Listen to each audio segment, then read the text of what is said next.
Tapi ada dua hal yang pasti, yaitu yang pertama adalah dia bersekolah. Yesus sangat besar kemungkinan dia sekolah, dan itu saya bisa buktikan dengan lebih jauh lagi dalam buku The Lost Years of Jesus Christ itu. Nah, selain dia bersekolah, juga dia membantu orang tuanya. Kisah Yesus 13 tahun sampai 29 tahun itu kita cari pun kemana-mana lostnya, tidak ada informasi lain ya.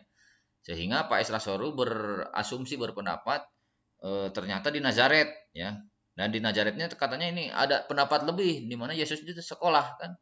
Nah, ketika Yesus sekolah, saya hubungkan dengan tadi ya Injil Yohanes, nah tentunya kan akan terjadi dua permasalahan ini ya. Dimana bisa jadi kan merendahkan Yesus sebagai utusan Allah. Apalagi kalau dikatakan Allah, masa Allah atau Tuhan sekolah kan? Belajar kepada siapa coba kan? Gurunya Tuhan itu siapa?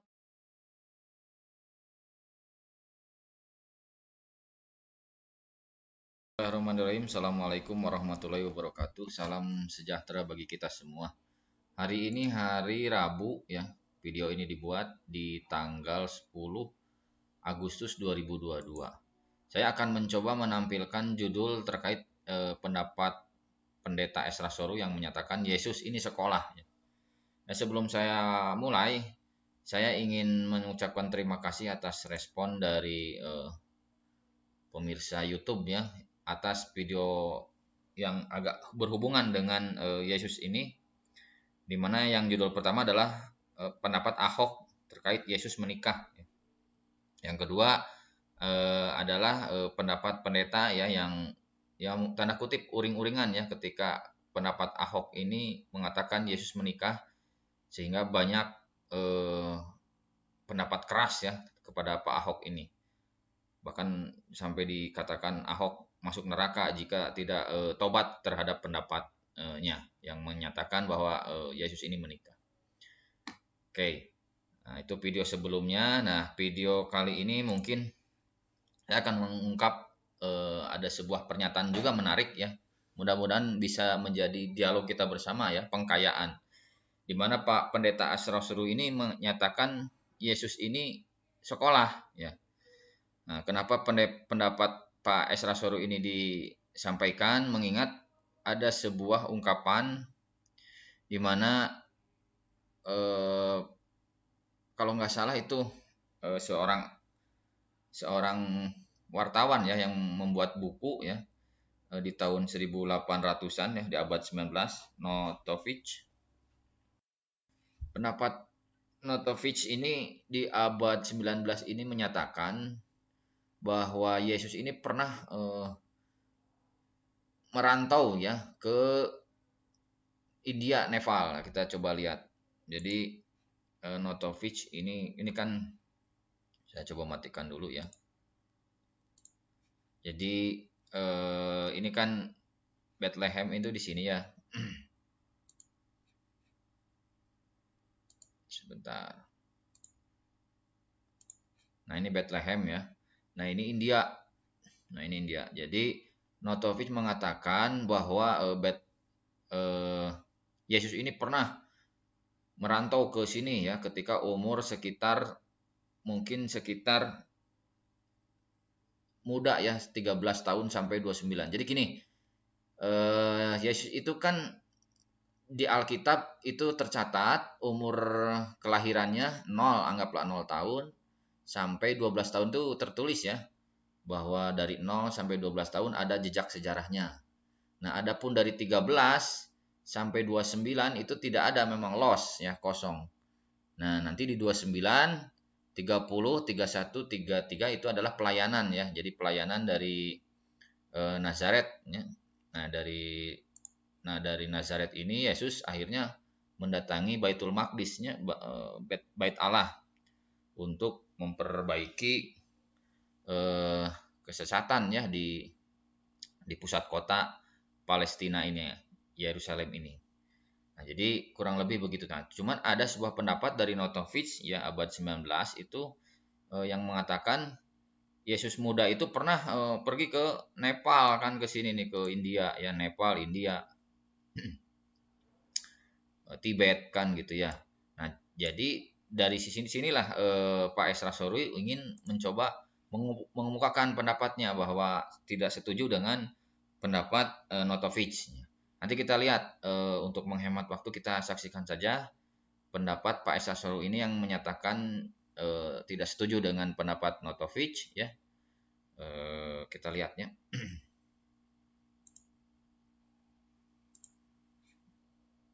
Jadi dari sini Yesusnya itu dibesarkan. Bentar.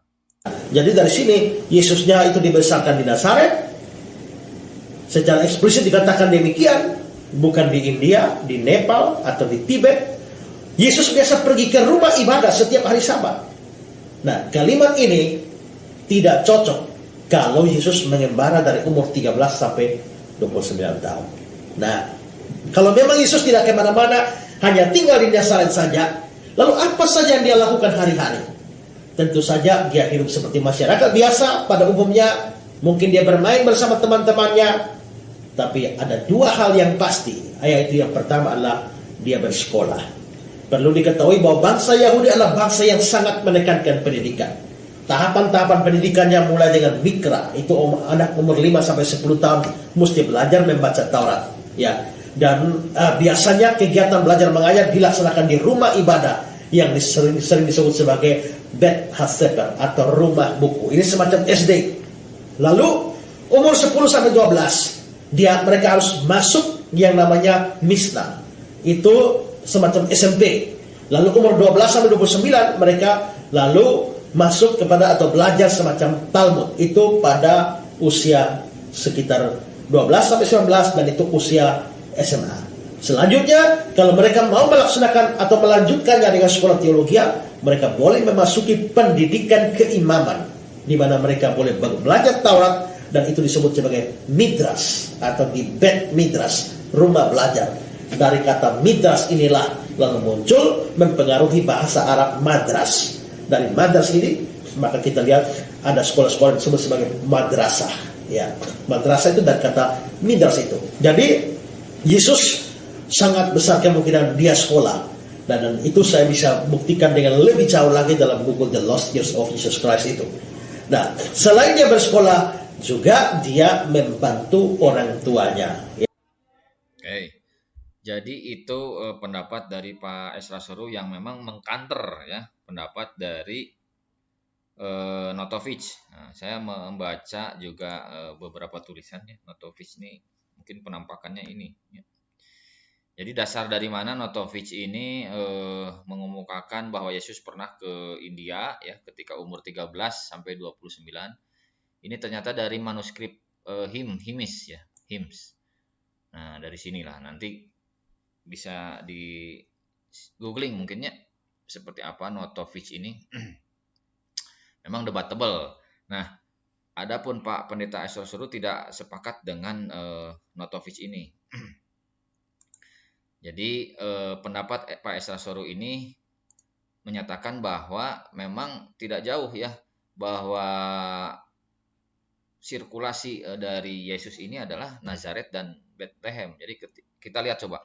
Saya sudah mempunyai sebuah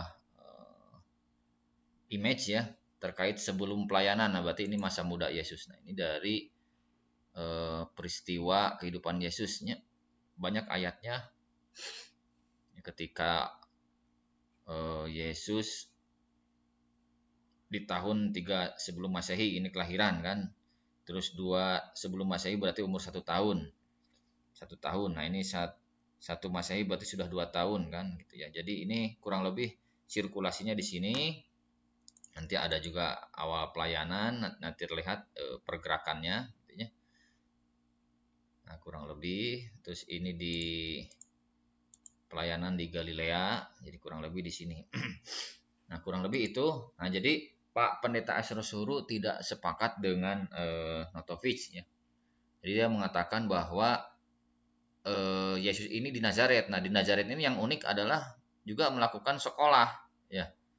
Jadi seperti yang saya tampilkan di background judul ini, ya, Pendeta Esra Sorui ini mengatakan Yesus ini sekolah.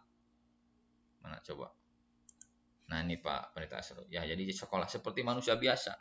Nah, tentunya menarik bagi saya ya ketika saya belajar ingin memahami sejarah Yesus ya, di mana di Bible itu kan dikatakan, kita lihat coba di kitab Yohanes ya, di kitab Yohanes saya sudah coba membuka jadi Yesus ini pada pulanya adalah firman ya. Firman itu sama dengan Allah, dan firman itu adalah Allah. Nah, jadi dikatakan bahwa Yesus ini adalah firman Allah, jadi suara Allah ya. Nah, kita googling saja, kita coba ketik di sini ya, Yesus firman Allah. Nanti dibahasnya, termasuk tadi pendapatnya Injil Yohanes diawali dengan menyebut Yesus firman itu. Dengan menggunakan istilah ini bagi Kristus, Yohanes memperkenalkan sabda Allah yang pribadi dan menunjukkan bahwa pada zaman itu akhir Allah ini telah berbicara kepada manusia melalui anaknya. Jadi anaknya yang dimaksud di sini adalah Yesus.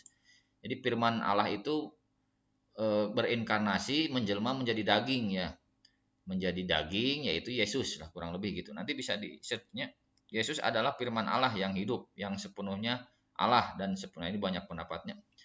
Nah, kurang lebih begitu. Jadi bagaimana dengan hubungannya dengan judul kali ini?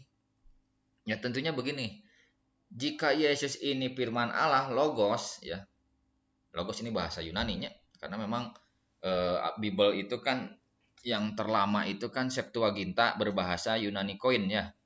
Nah, jadi Yunani nih. Jadi firman Allah itu logos. Yesus firman Allah logos. Nah, saya tulis sekolah tanda tanya. Jadi maksudnya begini. Kalau memang firman Allah itu kan ilmu ya, sumber ilmu ya. Wahyu itu kan mengetahui semualah ketika dilahirkannya Yesus. Nah, kenapa bersekolah? Kan tentunya maksudnya untuk apa sekolah, kan menjadi tanda tanya besar kan, kurang lebih begitulah. Nah, ini satu sisi Pak Pendeta Ezra Soru ini tidak setuju dengan Notovich bahwa Yesus pernah ke mana? Ke India, ke Tibet kan. Tapi satu sisi juga jadi dilematis menurut saya ketika menyatakan Yesus ini sekolah kan di Nazaret ya, melakukan kesehariannya di Nazaret ini sekolah juga menurut saya juga ya mohon maaf menjadi simalakama ya, bumerang. Kenapa? Nah, ini saya coba tuliskan sebuah tulisan. Nah, begini. Saya mencari dulu sudut pandang beberapa keyakinan ya. Jadi gini, menurut beberapa keyakinan termasuk keyakinan Muslim ya. Bagi Muslim kitab suci adalah rangkaian dari firman Allah yang berisi tuntunan jalan keselamatan dari Allah bagi manusia, yang diturunkan melalui perantara malaikat Jibril kepada para nabi untuk disampaikan kepada umatnya. Oke. Nah, dengan ini berarti secara tidak langsung para nabi dipastikan mendapat pengetahuan maupun bimbingan langsung dari Allah atau dari Allahnya, bukan melalui jalur bangku sekolah. Karena memang dimensi para nabi ini tentunya berbeda kan dengan manusia biasa ya, di mana manusia biasa bisa saja mendapatkan informasi, ilmu pengetahuan dan lain-lain dari orang lain lah, dari guru atau melalui bangku sekolahan. Nah, di sini letak permasalahannya ya. Kenapa judul ini saya angkat? Yesus kenapa sekolah kan gitu ya? Karena kan satu sisi di kitab Yohanes yang tadi saya sampaikan, ini kan firman Allah. Yang namanya firman itu kan ilmu pengetahuan ya. Artinya dari Allah. Dia udah tahu semua informasi tentang keduniaan, bahkan langit bumi itu sudah tahu. Tapi kenapa menempuh jalur sekolah? Nah, video ini bukan berarti kita ingin mengecilkan arti sekolah ya. Ini mohon maaf. Cuma saya ingin mendudukan memang beda antara nabi dan manusia biasa ya. Jadi kalau manusia biasa ya wajar harus sekolah kan. Karena memang harus seperti itu kan rumusnya. Berbeda dengan para rasul atau para nabi ya. Nabi itu kan mendapatkan bimbingan langsung, informasi, pengetahuan dari Tuhan langsung. Apalagi ini Yohanes 2 mengatakan kan, Yesus itu adalah firman Allah kan. Firman belajar kepada manusia kan, saya juga tidak, ya mungkin kontradiktif ya. Nah, oke lah. Jika Yesus adalah firman Allah sesuai Injil Yohanes, maka setidaknya akan terjadi dua permasalahan. Ini saya kasih warna merahnya. Bukankah hal ini akan merendahkan status Yesus sebagai utusan Allah? Ya. Atau yang kedua, jika Yesus sekolah, apakah sekolahnya Yesus akan kontradiktif dengan statusnya sebagai firman Allah atau logos? Ya, jadi memang gimana nya? Satu sisi Pak Pendeta Ezra Soru ini ingin mengkanter pendapat dari Notovich ya. dimana memang lost ya. Kisah Yesus 13 tahun sampai 29 tahun itu kita cari pun kemana-mana lostnya, tidak ada informasi lain ya. Sehingga Pak Esra Soru berasumsi, berpendapat ternyata di Nazaret ya. Dan di Nazaretnya katanya ini ada pendapat lebih di mana Yesus itu sekolah kan. Nah, ketika Yesus sekolah, saya hubungkan dengan tadi ya Injil Yohanes, nah tentunya kan akan terjadi dua permasalahan ini ya, dimana bisa jadi kan merendahkan Yesus sebagai utusan Allah. Apalagi kalau dikatakan Allah, masa Allah atau Tuhan sekolah kan, belajar kepada siapa coba kan, gurunya Tuhan itu siapa kan, itu jadi bertanya kan. Nah ini logika-logika yang mungkin bisa muncul. Yang kedua, jika Yesus sekolah, apakah sekolahnya Yesus akan kontradiktif dengan statusnya sebagai firman Allah? Nah kurang lebih gitulah. Ini mohon mudah-mudahan ada respon ya dari para pembaca, bisa ditulis di kolom komentar terkait memang ini polemik ketika Pak Pendeta Esra Soru mengatakan Yesus sebagai firman Allah atau logos ini sekolah ya. Kurang lebih gitu mungkin video kali ini saya cukupkan sekian. Assalamualaikum warahmatullahi wabarakatuh.